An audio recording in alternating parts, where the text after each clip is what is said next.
Hi everyone. For my internship this semester, I am in a 5th grade classroom at Bell Elementary School, and after speaking with my mentor teacher, we decided that it would probably be best to choose a focus student who's kind of right in the middle of the road. After viewing her diagnostic testing results, it was evident that she is right on a 5th grade level.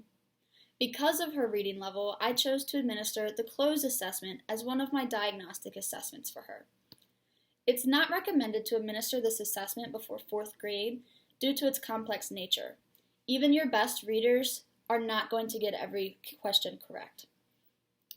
The skill area that's assessed in the Cloze assessment is comprehension. The main purpose of this assessment is to see the extent to which your students are comprehending the grade level passages. It's always best to start with a passage that is on your student's grade level and go from there. The Cloze assessment can be used with English-speaking students and English language learners. This gives teachers a variety of assessments to use when diagnosing where their students are. When creating a Cloze assessment, it is best to use a passage with about 300 words. This is because you should leave a few sentences intact at the beginning to allow your students to understand the flow of your passage, but then after you select your first word to delete, you should then delete every 5th word until you've deleted a total of 50 words. Make sure that you keep an unedited version of this passage so that you have an answer key when scoring your students. You may have students write answers on a blank sheet of paper that's numbered.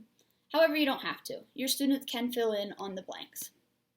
Once you're ready to administer your assessment, explain the directions thoroughly so that your students don't get confused. Students should know that there is no time limit for this assessment. They will read through the passage. When they come to a blank, they should fill out that blank with the exact word that they believe fits in that position of the sentence. This is a guessing game rather than a test, and most readers will not get every answer correct, and they should know that before they begin. Students should try their best. However, they should know that there is only one correct answer for each blank. When scoring your students' assessments, you must follow the guidelines.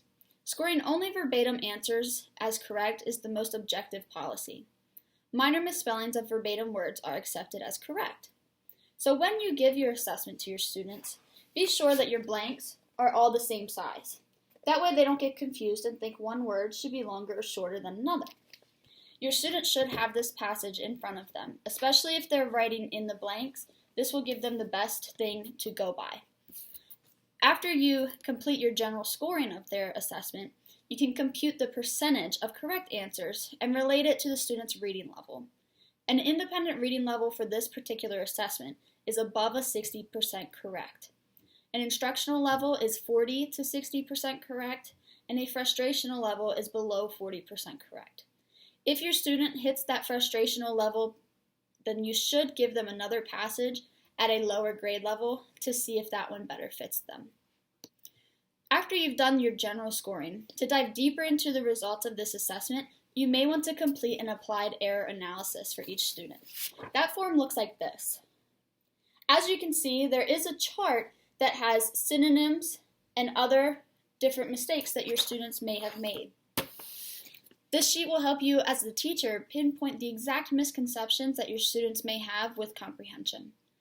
The sheet analyzes the student's use of synonyms and the appropriate semantic or syntactic understanding, nonsense errors they may have made, and omissions or unanswered blanks if a student leaves a blank blank. This analysis can help teachers make a better instructional decision for each individual student. A student that's making mostly synonym errors may have a good understanding of the text, but not have a strong or focused enough vocabulary. So this may be something you want to focus on with their instructional activities.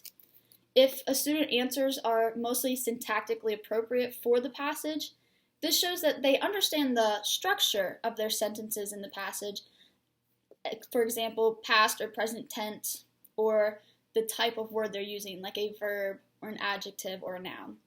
However, they don't quite get the meaning of the passage. This means that the word they put in fits structurally, but it does not contribute to the meaning of the sentence. This student would need practice with comprehension, typically with strategies like reading guides to help them focus on comprehension throughout the passage by answering questions, asking questions, or mapping out their own ideas throughout their reading. Another great activity for this type of student is a student-generated question session. I believe that this will work very well for my particular focus student because my class really likes to ask clarifying and inquiry questions. I learned this just on my prep day when we did a guided reading, and every student wanted to ask questions just to dive deeper into that meaning of the text. And I believe that this would actually help benefit their comprehension skills, even if they're already understanding the text. It will just build that deeper understanding.